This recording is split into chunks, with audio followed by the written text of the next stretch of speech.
Mike, for that nice introduction. Thank you, all of you, for taking time out on your Sunday afternoon to come here. And thanks especially to the elected officials, because we like you to come and hear us early on before you get to the legislature, so you know why it's what we think and why it's so important to listen to us once you get to the legislature. So I want to tell you a little bit about Sierra Club California, because I think for a lot of people it's a little confusing. The club has many different wings and arms and legs, and this is one that's unique to the club. Every state has a state club chapter.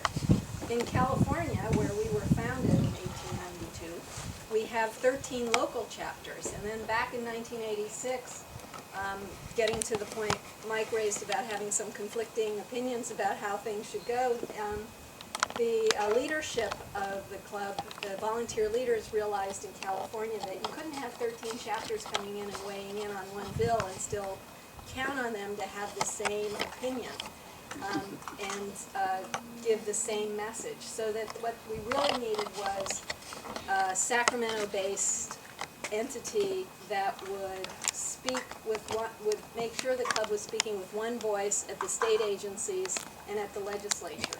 And that's how Sierra Club California was founded. The leadership, the volunteer leadership, pulled it together. And it initially started with single lobbyists, and over the years some staff have been added, some staff have been reduced. It's changed its shape depending on what the economic times are, and so on and so forth. Right now, I'm really excited about Sierra Club California, because when I came in, we were sort of in the throes of the effect of the 2008 collapse of the economy. And we were having to lay people off or find ways to cut back and cut costs, et cetera, et cetera. Well, we've done just about all the cost cutting, and the economy has come back. And people like you have been really, really generous, because you recognize the work that we do is so important.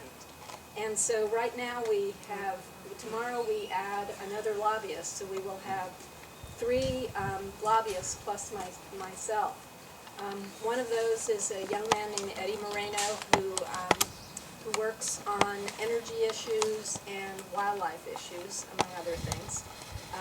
One is Kyle Jones, who's a recently minted environmental attorney who's turning out to be just an incredible ball of fire, and has, I think, advanced us tremendously in our ability to advocate effectively on water policy. And let me tell you, there's no more important time to have somebody who's good on water policy and water law on your staff than right now. There's so much happening. And then tomorrow is the first day of our newest hire, and that's Diana Vasquez, who's coming to us from Assemblymember Chow's office, and he's from down in the San Gabriel Valley area. And in any case, she's been working in the Capitol for about 4 years. Before that, she worked for Mike Eng, and comes with extremely high recommendations from people, has been very active in all sorts of things, and is somebody who's very well connected in the Capitol. When just after we hired her, and she came by just to say hello to staff and stuff, to sort of make it formal, and we stood around, the 3 of us and Diana of the staff who are policy folks, to just talk about some of the politics that were going on over at the building and the things she could tell us that we didn't know were going on. It was just incredible. So I feel like we've got just a really strong lobbying staff right now. We also have a couple of administrative staff. We have a fairly complex accounting system at the club, so we have a part-time person whose whole purpose is to help us track dollars and cents going out and coming in, and making sure that we're paying out of the right pot. And then we have an administrative manager, a coordinator, Meg Gunderson. You'll see her on emails. She keeps the trains operating, and that's not an easy task. And then we have Mike Thornton. Some of you know Mike because he's done a lot of outreach in this area on fracking issues, but he's actually very involved in other coastal issues. And he's an organizer that is attached to national, and we oversee him. But he does a tremendous job for us on a number of issues. We're often able to steal some of his time if we don't let San Francisco know. So I want to talk today about what I see as some of the really key opportunities over the next 18 months. And I use that because, over the next 18 months, we're going to have another election in 2016. So between now and the end of 2016 is going to be a really critical time for the environment in California. It's one of those little windows of opportunity when legislators actually care about what the public thinks, because ultimately the oil companies don't provide all the votes. They may try to influence the votes, but they don't actually provide the votes. So now's a time when grassroots organizations can actually have a voice. But also over the next 18 months is going to be several things are happening that are going to make it really critical for climate policy and some other policies. So let me talk about a few things that I see happening over the next couple of months when the legislature comes back from their break. Between now, between August 17th or August 17th, Monday, August 17th, and September 11th, the legislature will go into just this really frantic, high-speed effort to get all the bills that were introduced in January and that are still alive actually passed, or some people will be trying to kill them. And we'll be trying to kill some, but a lot of them we're going to try to get passed. And there's a package that's very important this year, and it's basically referred to as the climate package. And the lead piece of that is Senate Bill 350. That's a bill that would take the governor's proposal to do a 50% increase in renewable energy by 2030, a 50% reduction in our petroleum dependence in the transportation sector by 2030, and a 50% or a doubling of energy efficiency by 2030. So they refer to it as the 50-50-50 package. That particular bill is still being negotiated. We've been actively involved in it.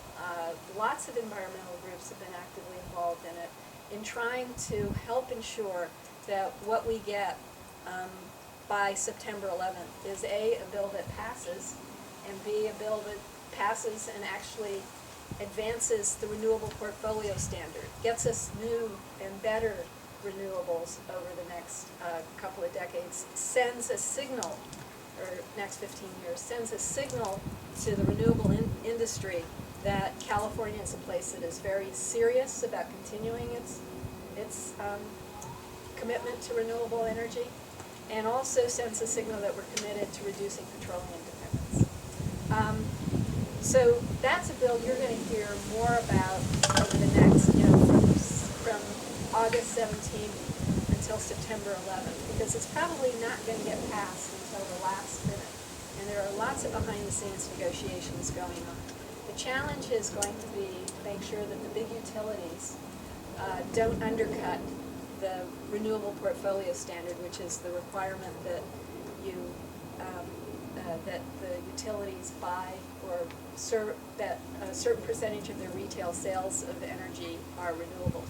This bill, and right now it's set at 33% by 2020. This bill would set it at 50% of what they sell has to be renewable by 2050, or by 2030 rather. And in 2050, there's a long-term goal, and that gets to another bill, SB 32. And SB 32 is introduced by Senator Hadley, and that bill essentially codifies the notion that was advanced in an executive order that Governor Schwarzenegger established, and that is that we want to reduce our greenhouse gas emissions to 80% below 1990 levels by 2050.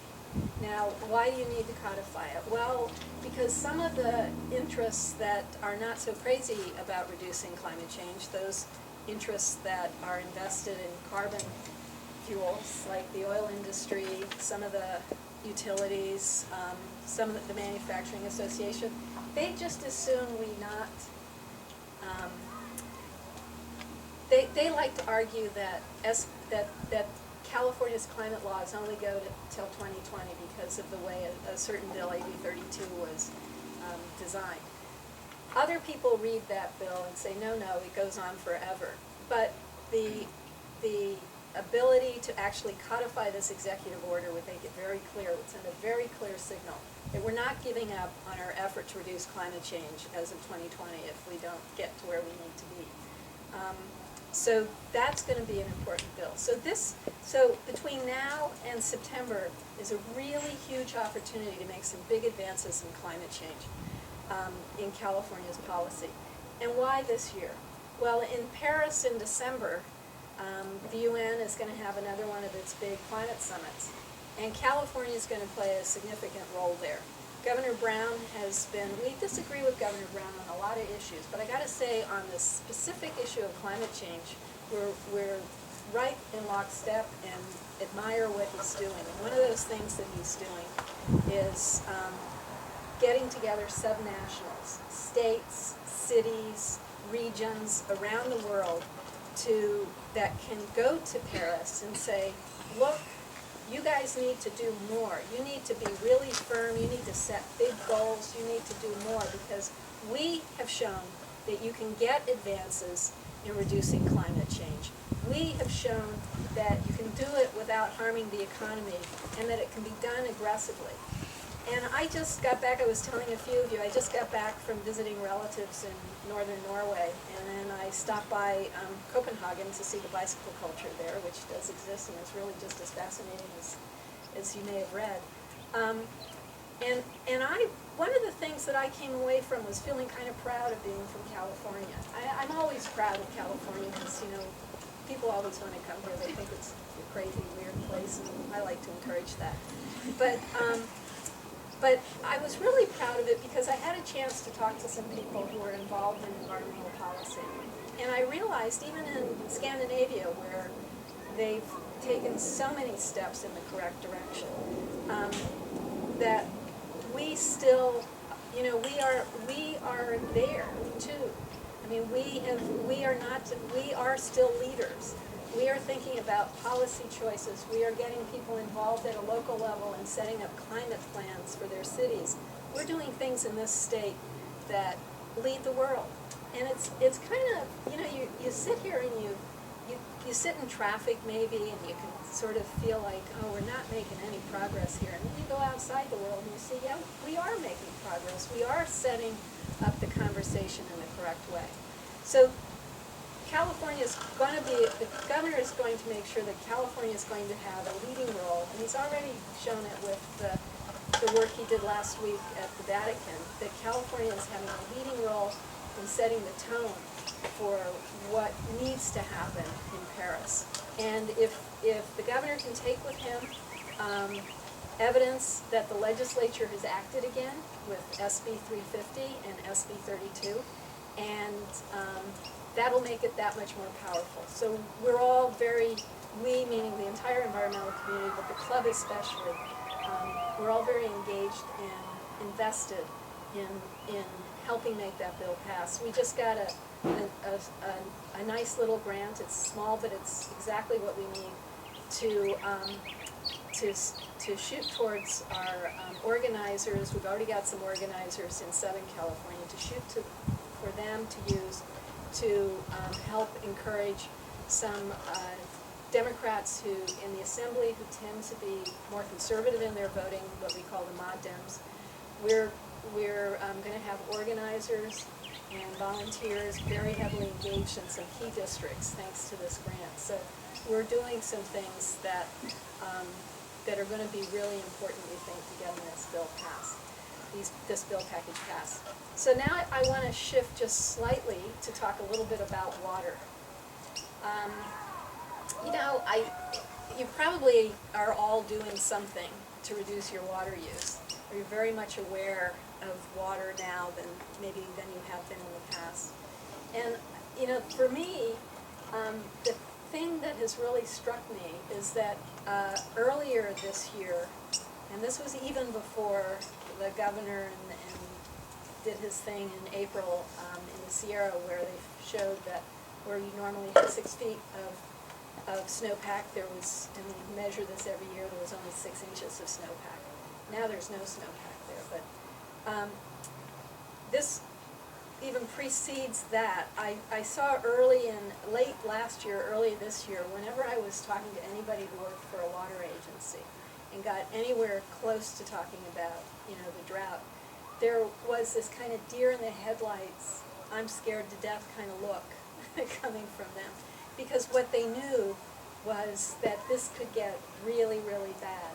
And it has gotten really bad. If you look at some of the environmental impacts the drought is already having, we've seen some, massive duck die-offs in the northern part of the state because ducks have been crowded, waterfowl have been crowded because there isn't the water available that there once was. We're seeing other signs all over the state of sort of direct environmental impacts or impacts to the environment itself. One of those being the dramatic drop in salmon and delta smelt, some of which has to do with the drought and some of which has to do with the way we manage water in the delta. So this year, a lot of our work is focused on making sure that new groundwater legislation that was passed last year gets properly implemented. And also making sure that that our members are part of the conversation about what to do on the drought. And to provide support to those agencies, the state agencies, which have actually started gearing up and doing the right thing. Provide support to those state agencies when they're being pressed not to impose the kinds of water restrictions that they really need to impose to make sure we can get through this year and next year. One of the weird things that has happened in the Capitol is that the State Water Resources Control Board has imposed cutbacks or goals that various agencies around the state have to meet, and some of them it's a 25% reduction, some of them it's a 33% reduction. It depends on what their history of water use has been. And we've heard agencies actually come to these meetings and say, you can't cut us back that much because our residents have big lawns. You can't cut it.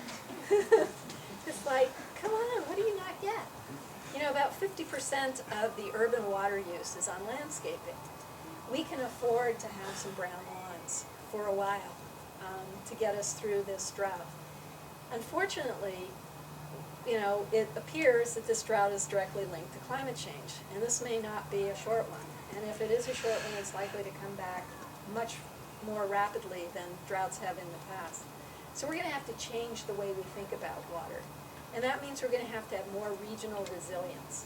And one of the things we've been advocating for and working with our volunteers doing is passing legislation, pushing for legislation that helps encourage that regional resilience, that encourages more recycling, that encourages gray water use, that encourages different mechanisms for ensuring that people are given opportunities to change their landscape through,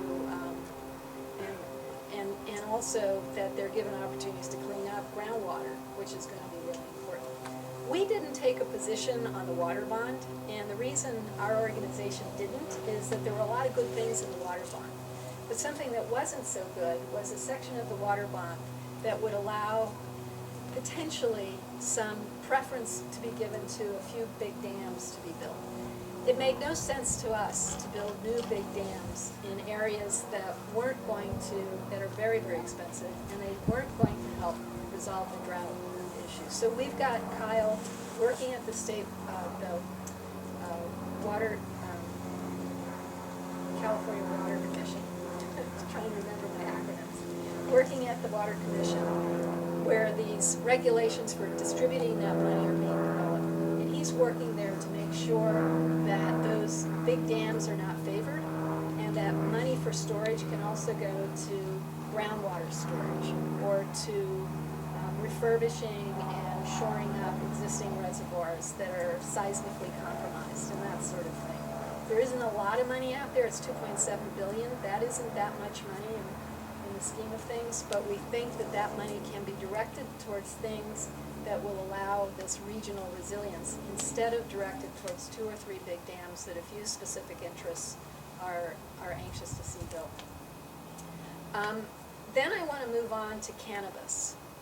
Now, what does pot have to do with climate change? Well, not a lot, but it does have something to do with water, in that for the last 20 years, there has been a law in California allowing medical marijuana to be legally grown.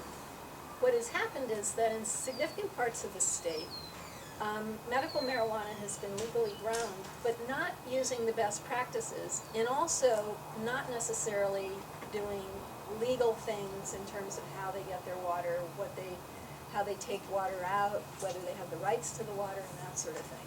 So big areas of Northern California are actually suffering in their water system, and the environment is suffering because there hasn't been any oversight.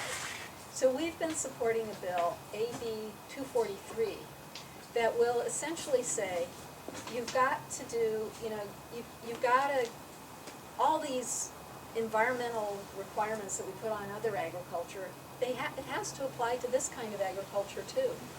And so Assemblymember Wood, who comes from the North Coast area, he is the author of that bill, and we're supporting that one. And it's going to require a 2/3 vote. So it's going to be a tough one to get through.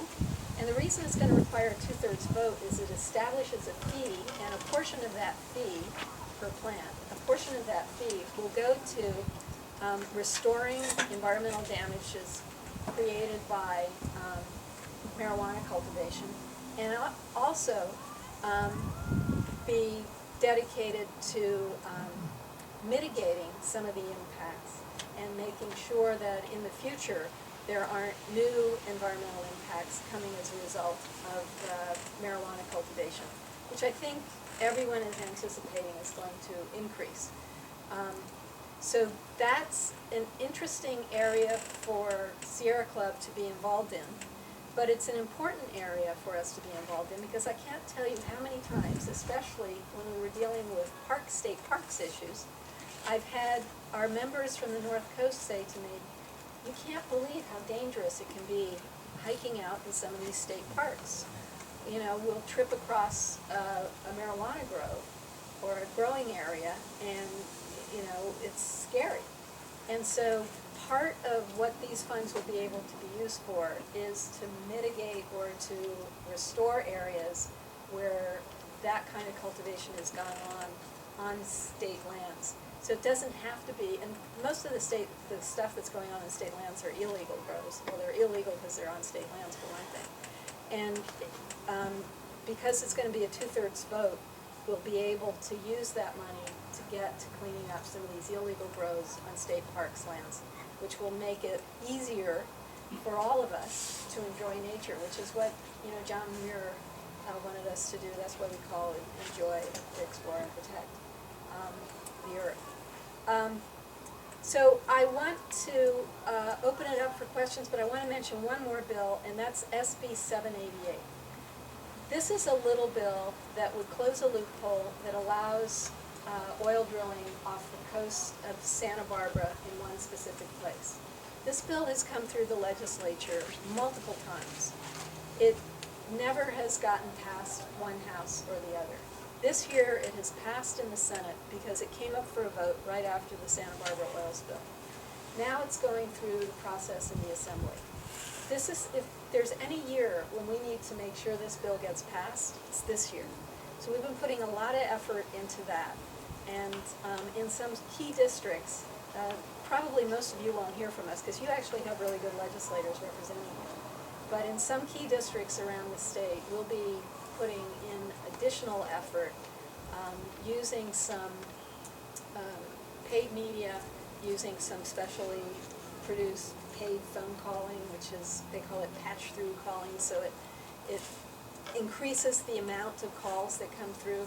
We'll be doing some of that in some key districts to try to make sure that bill gets passed. If it doesn't get passed, if this year of all years, SB 788, doesn't get passed, then what it will tell us is that once again, the oil industry is driving politics in this state.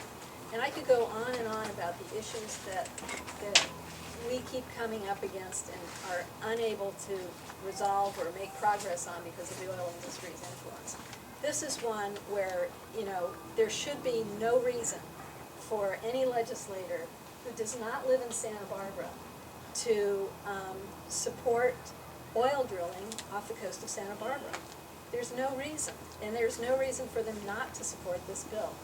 So this is going to be sort of a black and white issue for us. And at the end of September, early October, we'll be putting out a legislative report card. And we never tell people which bills are going to be on the legislative report card ahead of time. But this is a really important bill.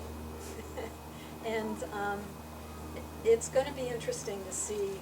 It'll be an opportunity for a lot of the legislators in the Assembly, to many of whom are new, approximately 34 of them are new this year, to sort of show their colors. How easily are they bought off by the oil industry? So I'm going to open it up for questions, and then we can go from there. Jerry. Okay, I'll go ahead and start. So first I want to say it's a pleasure to meet you in person. I've read your op-eds in different places, so it's a real treat for me. My question's about water, and I was wondering if you could comment on sort of the current political climate around this tunnel to bring Delta water down south, particularly given the recent revisions to the plan. I was wondering if you could talk about, is it likely to pass? What do you see are the forces around that? So it used to be called the Bay Delta Conservation Plan, which was basically the tunnels plan, and then the governor decided he'd take the conservation out. So now they're calling it the Great Fix, or the California Fix, or something like that. The club is opposed to the tunnels for a number of reasons. One is it will do irreparable damage to the environment, both in the delta and in the surrounding areas. Where the tunnels would go now, for instance, will go right through some important sandhill crane habitat. The other thing is the tunnels as proposed, there aren't any really clear operational guidelines, and so if you're putting in two 45-foot tall, 4-story tall tunnels to carry something like 15,000 or 9,000 cubic feet of water per second, which is more water than there is available. If you're putting in tunnels that big, there's a real concern about, you know, where you're taking all that, how much water are you going to take, and how are you going to protect the environment upstream and downstream. So we oppose the tunnels, and I was going to say there was another reason, but I can't remember it. But it's basically, oh, I know, it just continues the same old, same old. It doesn't make us regionally resilient. Going forward, if this drought has taught us nothing, it's that we have to get better about recycling, about conserving, about creating opportunities for saving water instead of relying on a system that drives, you know, water from way up north, from Shasta down to Los Angeles. This is not to say that we don't want Los Angeles to thrive, but I got to tell you, Los Angeles has actually been pretty good about water conservation, and they do a better job per capita than Sacramento does, or than, you know, much of the northern part of California does. So,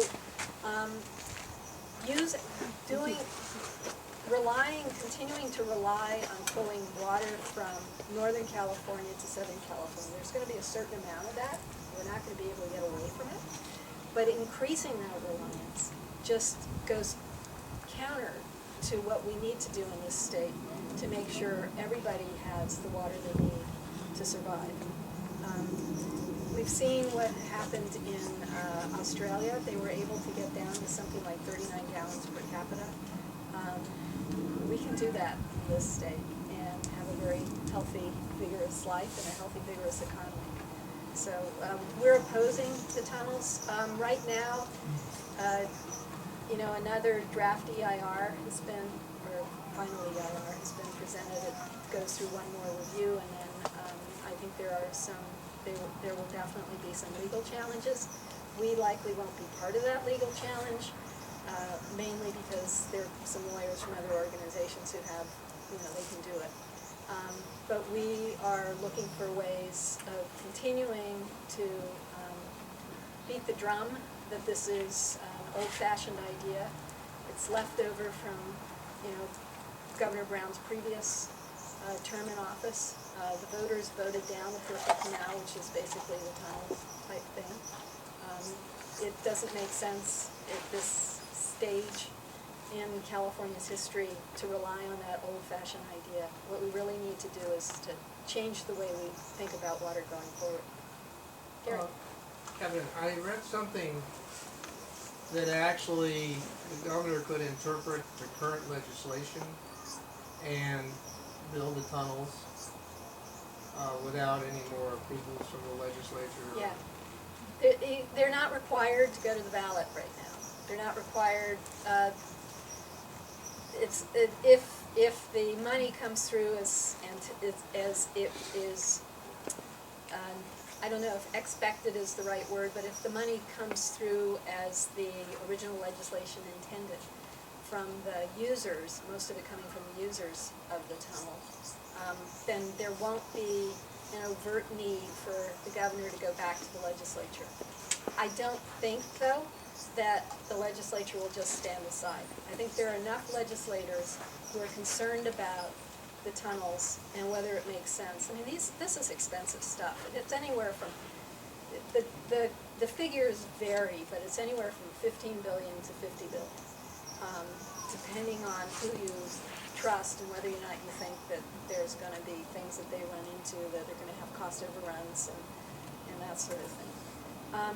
So I can't see the legislature just standing aside and letting that happen. There is a guy named Dino Cortopassi who has been circulating, and I think it may have qualified for the ballot now, or has submitted it, to get on the ballot in 2016, an initiative that would require a public vote on any expenditure of over $2 billion on revenue bonds of $2 billion or more. That potentially could address the tunnels, but it could address a whole bunch of other things. Club hasn't talked about it yet, hasn't taken a position on it yet, but I could see that that kind of proposal could stand in the way of advancing some of the things we care about too. So that is, at this point, we're going to have to look at it carefully to see what that does. But I do think there isn't anything right now that requires a vote on the tunnels issue. But you don't necessarily need to have a public vote for the public will to be heard. And the governor is pretty politically savvy, and I think he wants the tunnels. It's an irrational desire at this point, but he may also recognize at some point that it's not the smartest way to address California's water policy, and it's not the best thing for moving the state forward.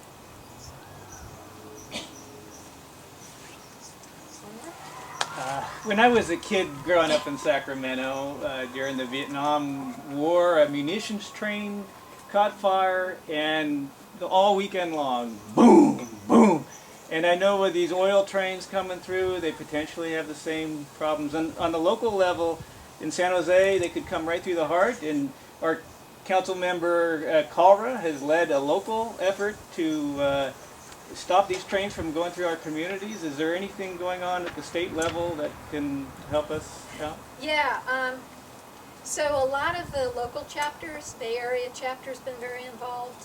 San Luis Obispo, which is called the Santa Lucia chapter, has been very involved. The Motherlode chapter has been involved. The strategy for addressing these oil trains really is a local strategy because of the way the federal preemption works. We haven't found a way to get at them through state legislation because of that. There have been successful pieces of legislation to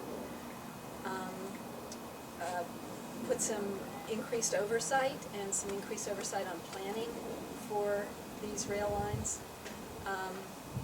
And some of that went through, and some increased fund fees to make sure that that planning is supported, and some of that went through the budget process in 2014. But it really is going to be, at this point, a local legal challenge issue, challenging CEQA, challenging city councils to take a strong position. And, you know, I live 4 blocks away from one of the oil train tracks that will be one of those locations. And my neighborhood happens to have an awful lot of lobbyists, including oil industry lobbyists. And I recently found out that an oil industry lobbyist is moving into the house that's being remodeled across the street from me. I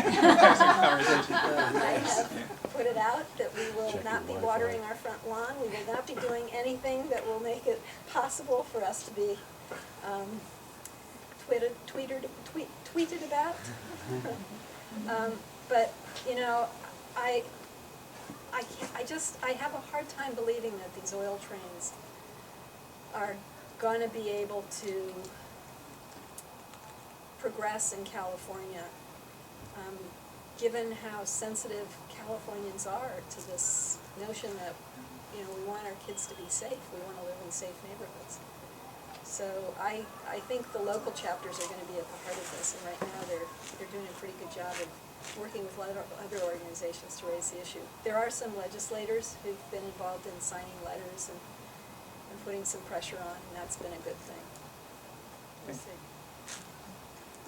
Are you involved, or is your group involved with trying to figure out what to do with cap and trade auction funds?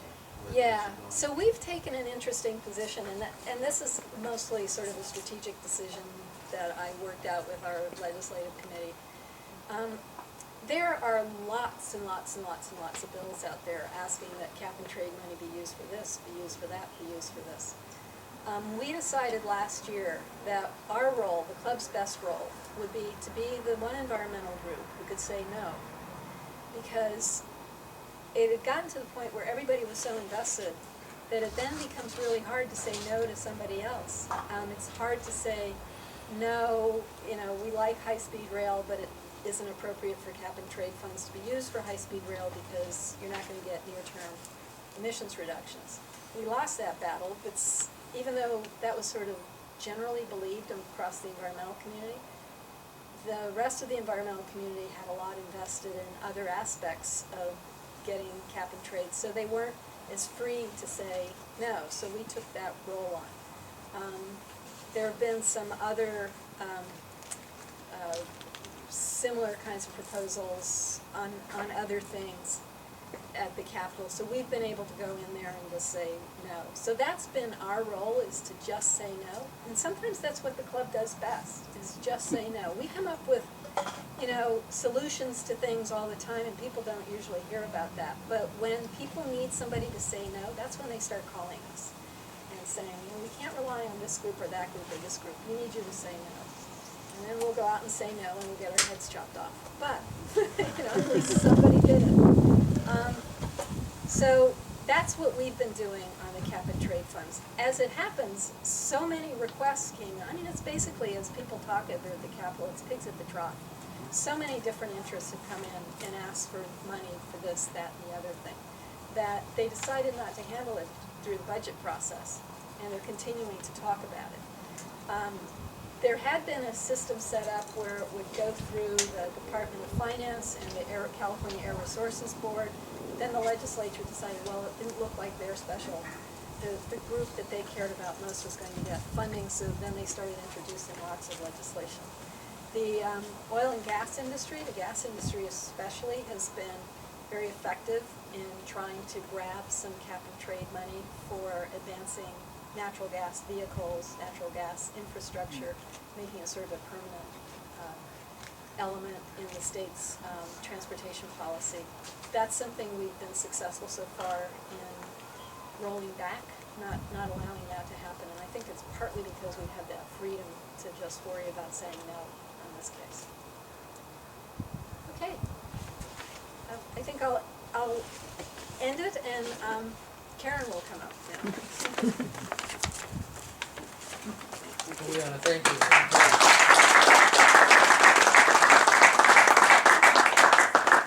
Hello, my name's Karen Mackey. I know many of you. I'm Forest Protection Committee Chair in Loma Prieta Chapter, and I'm also the fundraising chair for Sierra Club California.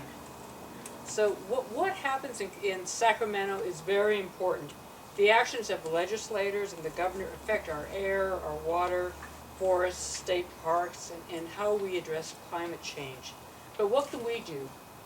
Many of us are here are activists, and many of us are politicians working in the public brain, and we all vote. We all really know how important that is. But we can do more than that. We can provide some funding for Sierra Club California to continue their work to make sure that the right bills are passed, the wrong bills are blocked. Kathryn and her staff, they understand about legislation and about conservation. They have relationships with the governor's staff, with legislators. None of us have those. We don't know what's happening up there. We don't know when an important bill is about to be voted on and needs attention. They do. So we really rely on them. There are people on the ground in Sacramento who can really do something to combat the legions of oil people and people that want to do a lot of logging that are up there. So for myself, rather than being angry and that maybe the last election didn't turn out the way I wanted, or being concerned about what's happening, I like to donate my time and my money to Sierra Club California. Today I wrote a check for $100. I'll probably write checks close to 1,000 by the end of the year. I hope all of you will join me and write a check also. And thank you very much for coming.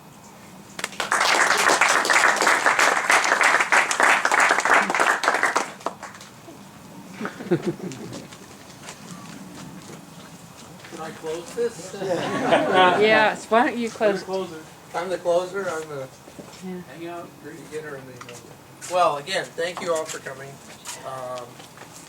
Could I ask one more dumb question? Sure did. What is the horizon for the Sierra Club's thinking? And does it match up with the horizon for the average legislator? 2020, 2050, 2100? It seems to me like the things we need to be doing now should be preparing for 2100. Not that I'll enjoy it, but that's how things really need to get done with. So, the modelers, the agency people, they tend to not want to go farther than 30 years. Sometimes they're pushed to go farther than that. So 2050 on climate change policy is where a lot of the policy is looking to now. And then, they're trying to take action to make sure we get to those goals that have been established for 2050. So that's why these interim bills that say you've got to have renewable energy, 50% of it has to be renewable by 2030. That's to make sure they get to that 80% reduction in 2050. So on most things, they don't like to look more than 30, 35 years ahead because of the modeling. But they do go on a 20-year, 25-year horizon, 15 years in this case to 2030. I can't think of one where they've gone much farther. That being said, there is, I know that the governor was asked during his Vatican work last week, what about adaptation? And he noted, well, we're doing that too. You can't ignore the fact that some change has happened, is going to continue happening. So now we have to do both. We have to adapt, and we have to try to reduce the impacts. So we can't give up on reducing it, but we also have to think in the long term about where do we put roads, what can we anticipate for ocean sea level rise, where are there areas that are going to be flooded, where do we need to move people, where is it going to be so hot that you really can't live there, where do we move people. All of that is on, the people who are thinking about that are thinking about it on the longer term, because those are permanent changes we're going to have to make.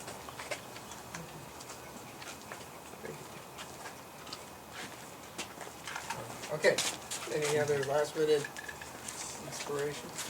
So again, thank you all for coming. Yeah, one more. Oh, Mike could come in, he's hiding in the side. huh? Open the door, you got one more. Oh, Barry. Councilman Barry Chang. Can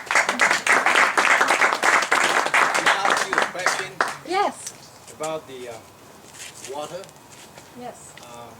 desalination from the seawater? We got plenty of seawater, and we cannot expect how much we get from the top, right? But we can be sure that we can get it from the seawater.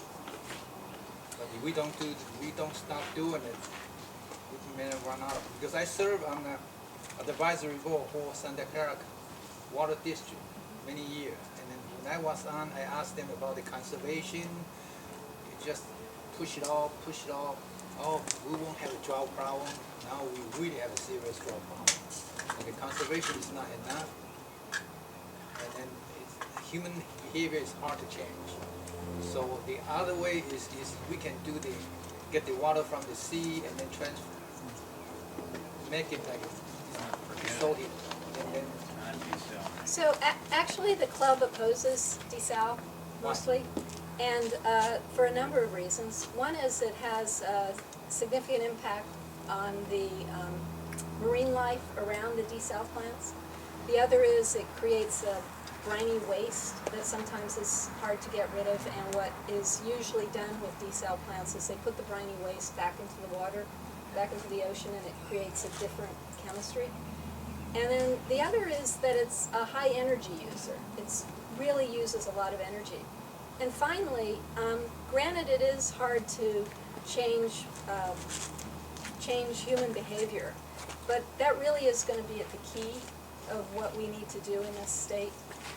We have barely touched on conservation and recycling, and those other things that use less energy or use energy more efficiently and will ultimately be less expensive.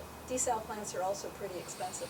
So if you're given like a pot of money and you want to make it spread as much as possible, a desal plant will help one region, but it won't help the whole state. So it makes sense to us to be encouraging conservation, water efficiency, recycling, all of those things that can get us to a lower per capita basis. And it is, again, as you say, it's hard to change human behavior, but we have been successful with that in the past. And I think one of those is the level, I always like to look at is the level of recycling we all do. It's just natural for us to do recycling, and I think probably we have exceeded any of the goals that were set for recycling, and it's because the system was set up to make it easier for us to do. And there's still a lot we can do on recycling. thank you. Okay. Sorry. Thank you. What are we gonna do about the traffic congestion in Cupertino and all these other outlying areas? It's a nightmare. And the children going to school. Yeah, I mean, you know, that becomes a local problem. Some of it has to do with. I think I know very So I have to answer the question now? I was going to save him. No problem. You mean about the transportation around the school? And all over Cupertino. High density issues. High density issues. High density issue. So that's come back to the transportation issue. Yeah. Behavior, water issue, and then that's what we encounter now. If you don't have a high density, you don't have the mass public rapid transit system, and then people keep using cars. So that's what we are running into it now on the Valco redevelopment, because the developer want to put in more housing units and also office space, but then the resident is really against it. Okay. And then by doing so, I find out very interesting. Okay, most of the city are not doing what they're supposed to do to build housing. Okay, Cupertino in the last 24 years is only 55% what they told the state they're going to do. We're going to do. And that's why the two issues in this region here, in my opinion, is housing and transportation. If we don't solve these two problems right away, we probably have an economic growth problem because we cannot hire enough talent in here. And then, as you know, the talent doesn't have to work here. If they work in other area, it will become a competitor for us. And so if we lose the talent, we could lose the economic engine here. But the housing is not. It's a delicate situation. At the early of the year, I was pushing hard to have more housing, but then I run into the recall. So out of 5 council members, they're targeted on me. So I have to back off a little bit because I don't want to push too high enough. It's getting to the recall mass. So that's it's American politics. It's democracy. It's good in one way. Is bad in another way. Okay, so we're running into this now. And then you look at the transportation issue. Why Governor Brown spend all the money high-speed rail in the central California? It makes no sense. I mean, what we need here is Bay Area and the Los Angeles area, the 2N area. But he doesn't spend the money there. He's building there and going nowhere. So that's a lot of issue. A lot of time I don't understand either. But we have to deal with patience, with a lot of explanation to the resident, hopefully to bring more high density nearby the major thoroughfare, and then make it work. Another point is the actually here, San Jose Council was pushing hard to bring the bar to downtown San Jose, which, to my opinion, is making not much sense at all. The bar should be coming from near Peters on 237 to Mountain View to Palo Alto on 101, and then have some hotel connect to Palo Alto to make a complete loop. Cost less. Go into the downtown San Jose, go underground. It's 50 feet under the groundwater. It costs a lot of money. So that part is another way we have to work on it. Okay, it's just politics. So I can stop right here. I'm working on it. Cupertino, I will do my job. To just not try to get the recall, not try to, in the meantime, get the job done. It's a delicate balance. Thank you. All right. So again, thank you all for coming, and I will close this. You can talk to people, of course, afterwards, but we would appreciate if most people are gone by 5 o'clock. Out of here by 5. He's got dinner.